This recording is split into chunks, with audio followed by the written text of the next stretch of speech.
اللہ ایک نبی سے سوال کرے گا قیامت کے دن، حساب لینے کے لیے نہیں بلکہ ایک الزام کو دور کرنے کے لیے۔ حضرت عیسیٰ علیہ السلام سے اللہ پوچھے گا، اے عیسیٰ کیا تم نے اپنی قوم کو یہ تعلیم دی تھی کہ تمہارے بعد وہ تمہیں اور تمہاری ماں کو خدا بنا لے؟ آپ نے یہ کہا تھا اپنی قوم سے؟ حالانکہ اللہ نے قرآن میں بیان کر دیا ہے کہ حضرت عیسیٰ نے ایسا نہیں کہا تھا۔ حضور سے بھی کہلوا دیا کہ حضرت عیسیٰ نے ایسا نہیں کہا تھا۔ عیسیٰ تو توحید کی دعوت لے کر آئے تھے، شرک کی دعوت لے کر نہیں آئے تھے۔ لیکن قیامت کے دن عیسائیوں کے سامنے اللہ عیسیٰ علیہ السلام سے پوچھے گا، صرف اس الزام کو، عیسائیوں کے لگائے ہوئے الزام کو ختم کرنے کے لیے ایک نبی سے اللہ پوچھے گا، عیسیٰ کیا تم نے اپنے ماننے والوں کو یہ کہا تھا کہ وہ تمہارے بعد تمہیں اور تمہاری ماں کو خدا بنا لے؟ مفسرین لکھتے ہیں جب یہ سوال اللہ عیسیٰ علیہ السلام سے کرے گا تو عیسیٰ علیہ السلام پر اللہ کا خوف اتنا طاری ہو جائے گا کہ حضرت عیسیٰ کے ایک ایک بال سے خون کی پھواریں اللہ کے خوف سے نکلنے لگے گی، ایک ایک بال سے خون کی پھواریں نکلنے لگے گی۔ حالانکہ اللہ بھی جانتا ہے، قرآن میں بھی اللہ نے بیان کر دیا، رسول پاک نے بھی بیان کر دیا، امت محمدیہ کو بھی پتا ہے کہ عیسیٰ علیہ السلام ایک خدا کی دعوت دیتے تھے، لیکن خدا نے الزام کو دور کرنے کے لیے سوال کیا تو حضرت عیسیٰ علیہ السلام کے ایک ایک بال سے خون کی پھواریں نکلنے لگی۔ اللہ جب ہم سے پوچھے گا تم نے مسجد کے پڑوس میں رہ کر نمازیں کیوں ترک کی تھی، اللہ جب ہم سے پوچھے گا کہ تم نے زنا کے اڈوں کو آباد کیوں کیا تھا، اللہ جب ہم سے پوچھے گا تم رات کی تاریکیوں میں انٹرنیٹ پر موبائل ہاتھ میں لے کر کے زنا کے مناظر کیوں دیکھتے تھے، اپنے ہاتھ سے اپنے سرمایہ حیات کو ضائع کیوں کرتے تھے، عورتوں پہ بد نظری کیوں کرتے تھے، اس وقت ہمارے پاس جواب کیا ہوگا؟ اس قدر گندے اور گھنونے کاموں کا جواب ہم اللہ کی بارگاہ میں کیا دے سکیں گے؟ اگر کچھ لوگوں کو، کچھ لڑکوں کو حضور اشرف الصوفیاء کے پاس پکڑ کے لایا جائے اور کہا جائے ذرا ایک ہفتے میں اپنی راتیں کہاں گزاری، ذرا پیر صاحب کو بیان کرو، آپ سے پوچھتا ہوں ہمت ہے ایک ہفتہ پیر صاحب کے سامنے بیان کرنے کے لیے؟ نہیں، ارے جب اپنے پیر کے سامنے اپنا ایک ہفتہ نہیں بیان کر سکتا تو اللہ کے سامنے اپنی ساری زندگی کیسے بیان کرے گا؟ اور سن، میرا کریم کہتا ہے اقرا کتابک، تیرا نامہ اعمال تیرے ہاتھ میں دیا جائے گا اور اس وقت تجھ سے کہا جائے گا پڑھ۔ صحابہ کتنے محتاط تھے جنہیں حضور نے جنت کی بشارت دی تھی، ان کے نزدیک آخرت اور یوم حساب کس قدر پیش در ان کے نگاہوں کے سامنے رہتا تھا، ان کی نگاہوں کے سامنے رہتا تھا۔ سیدنا فاروق اعظم ایک مرتبہ آپ کے بغل میں پھنسی ہو گئی، صحابہ دیکھنے کے لیے پوچھا کہ کیا ہوا؟ کہتے ہیں ہاتھ کے نیچے پھنسی ہو گئی۔ صحابہ نے کہا مختصر کلام کرنا حسن ہے، اگر یہ کہہ دیتے کہ بغل کے نیچے پھنسی ہو گئی یا بغل میں پھنسی ہو گئی تو بات آسان ہوتی، آپ کہتے ہیں ہاتھ کے نیچے پھنسی ہو گئی، الفاظ تو بڑھ گئے نا۔ حضرت فاروق اعظم کہتے ہیں میرے نبی سے سنا ہے کہ جو کچھ تم کہتے ہو وہ لکھا جاتا ہے، میں ہاتھ کے نیچے اس لیے کہہ رہا ہوں کہ لفظ بغل کہنے میں شرم آتی ہے کیونکہ یہ لکھا جائے گا، اور جب لکھا جائے گا تو خدا کے سامنے پڑھنا بھی ہوگا۔ یہ لفظ بغل میں اللہ کے سامنے پڑھنے میں کتنی شرم اور حیا آئے گی۔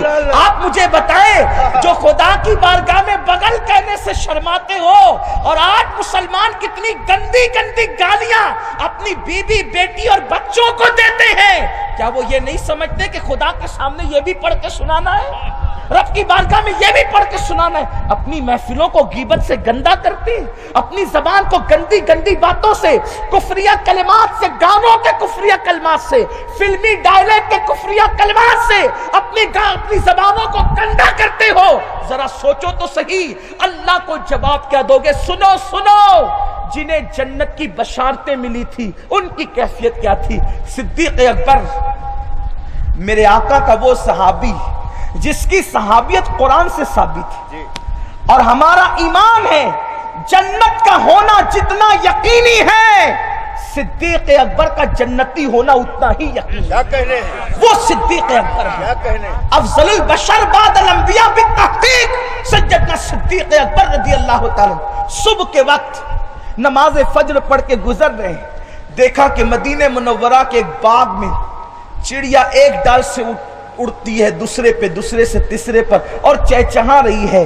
غور سے دیکھا اور دیکھ کر رونے لگے اور کہتے ہیں اے چڑیو تم کتنی خوش نصیب ہو۔ یہ کہہ کر کے آنکھ میں آنسو آ گئے۔ صدیق اکبر کے اتنا کہنے پر کسی نے کہا ابو بکر تم سے زیادہ خوش نصیب کون ہو سکتا ہے، تم ان چڑیوں کو خوش نصیب کہہ کے رو رہے ہو۔ صدیق اکبر کہتے ہیں یارو قیامت کے دن ان چڑیوں کا حساب نہیں ہوگا، یہ مٹی بنا دیے جائیں گے، اور قیامت کے دن ابو بکر سے اس کے اعمال کے بارے میں پوچھا جائے گا۔ میں اپنے اللہ کو کیا جواب دوں گا؟ کیا کبھی ہم نے بھی یہ سوچا؟ اگر ہم نے یہ سوچ لیا ہوتا تو ہم اپنے بیٹے کی شادی میں کبھی ڈی جے بجا کر کسی کو نچواتے نہیں۔ اگر ہم نے بھی یہ سوچ لیا ہوتا تو ہم کبھی رشوت کسی کو نہ دیتے نہ لیتے، نہ سود کے پیسے ہم کسی کو دیتے نہ لیتے۔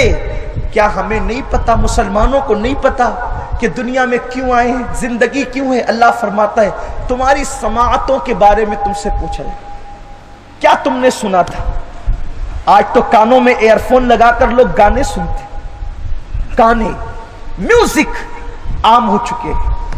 آج نوجوان لڑکے فیشن کی طرف جا رہے ہیں، نوجوان لڑکیاں فیشن کی طرف، جس کے کانوں میں ایئر فون لگاؤ، موبائل کے جیب کے اندر موبائل رکھا ہو اور کمر لٹکا کر چل رہا ہو، دوسرے لڑکے بیچارے اس کو رشک کی نظر سے دیکھتے یا کتنا اسمارٹ ہے۔ گناہ کرنے والا کبھی اسمارٹ ہو نہیں سکتا، خدا کی عزت کی قسم اس سے زیادہ بیکورڈ کوئی نہیں ہے۔ وہ بندہ کبھی اسمارٹ نہیں ہو سکتا، وہ بندہ کبھی عزت والا نہیں ہو سکتا جو گناہ کر رہا ہو، خدا کی نافرمانی کر رہا ہو۔ میرے رسول صلی اللہ علیہ وآلہ وسلم نے فرمایا جنہوں نے اپنے کانوں سے گانے اور میوزک سنے ہوں گے قیامت کے دن جہنم کی آگ کا پگھلایا ہوا سیسا ان کے کانوں میں ڈالا جائے گا۔ ذرا اپنے گھر کے چولہے پر تیل گرم کر کے اپنے کان میں ڈال کر دیکھو، جب خود کے گھر کے چولہے میں کیا ہوا گرم تیل کان اس کو برداشت نہیں کر سکتے تو جہنم کا پگھلایا ہوا سیسا ہمارے کان کیسے برداشت کر سکیں گے؟ میرے آقا صادق و مصدوق نبی صلی اللہ علیہ وسلم فرماتے ہیں کہ جہنم کی آگ کو 70 مرتبہ رحمت کے پانی سے دھویا گیا تب کہیں جا کر کے دنیا کی آگ بنی، یعنی 70 درجہ زیادہ گرم ہے جہنم کی آگ۔ ارے جب دنیا کی گرم کی ہوئے آگ پر جب تیل وہ گرم کانوں کو برداشت نہیں ہوتا تو وہ سیسا جو جہنم کی آگ پہ گرم کیا جائے گا وہ تمہارے کان کیسے برداشت کریں گے؟ اے میری قوم کے جوانوں، عشق رسول کے دعوے داروں، کاروں میں بیٹھتے ہو بور ہوتے ہوئے کہتے ہو یار کتنی بوریت ہو رہی ہے، جلدی سے گانا لگا تاکہ بوریت ختم ہو جائے۔ ٹرینوں میں بیٹھتے ہو کانوں میں ایئر فون لگا کر گانے سنتے ہو، اللہ اللہ، گھروں کے اندر گانے، کاروں کے اندر گانے، پلین میں گانے، ٹرین میں گانے۔ میں تم سے پوچھنا چاہتا ہوں کیا زندگی کا کوئی بھروسہ ہے؟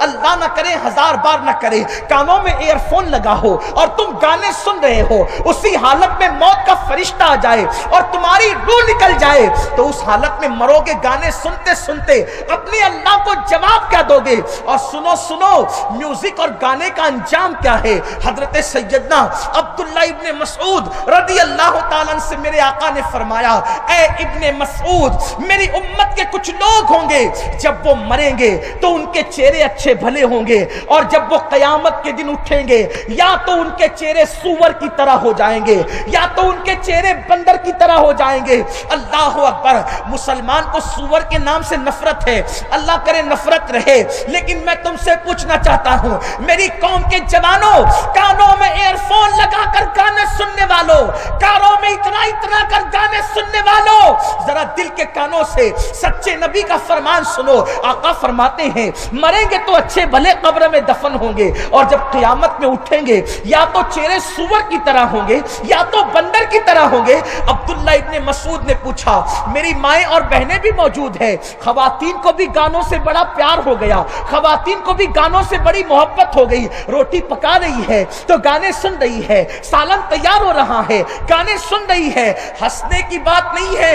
اے میری قوم کے مسلمانوں اور اے خواتین اسلام، اے کنیزان فاطمہ، یہ اپنے دل کا درد آپ کے سامنے پیش کر رہا ہوں۔ اللہ اللہ، چولہا جلا رہی ہو تو گانے، کپڑے دھل رہی ہو تو گانے، شادیوں میں گانے گانے گانے، میوزک میوزک کتنا عام ہو گیا۔ آج کی عورتیں کہتی ہے میرا بیٹا نیک کیوں نہیں ہوتا، میرا بیٹا پرہیزگار کیوں نہیں ہوتا۔ ارے نادان، تو پیٹ میں بچے کو رکھ کر جب گانے سنے گی تو تیرا بچہ نیک کیسے ہوگا، تیرا بچہ فرما بردار کیسے ہوگا۔ سنو سنو، آج دنیا کے مقرر بڑے فخر سے تقریر کرتے ہیں اور خطیب کو فخر کے ساتھ یہ جملے کہنے کا حق بھی ہے کہ اللہ اللہ، سیدہ فاطمہ کا شہزادہ وہ شہزادہ ہے جس نے نیزے پہ قرآن سنایا ہے، نہ ان سے پہلے نہ ان کے بعد نیزے پہ قرآن سنانے والا قاری زمین کے اوپر نظر نہیں آتا۔ اس کی وجہ کیا ہے؟ اس کی وجہ کیا ہے؟ لوگ اپنے اپنے طور پہ وجہ بیان کرتے ہیں اور سب کو اپنی رائے کا اظہار کرنے کا حق ہے، لیکن اگر کوئی فقیر قادری سے پوچھے کہ بتاؤ امام حسین نے نیزے پہ قرآن کیوں سنایا، نہ ان سے پہلے کوئی سناتا نظر آ رہا ہے نہ ان کے بعد کوئی سناتا نظر آ رہا ہے، آخر وہ کیسے؟ تو یہ بات میں کہنے میں بالکل کوئی جھجک محسوس نہیں کرتا کہ جو لوگ خانقاہوں میں قرآن پڑھتے ہیں، جو لوگ مدرسوں میں قرآن پڑھتے ہیں، جو لوگ مسجدوں میں قرآن یاد کرتے ہیں، وہ منبروں محراب پہ قرآن سناتے ہیں۔ جو ماں کی گود میں لوریوں کی شکل میں قرآن پڑھتے اور سنتے ہیں، وہ قاری نیزے پہ قرآن سناتے ہوئے نظر آتے ہیں۔ سیدہ فاطمہ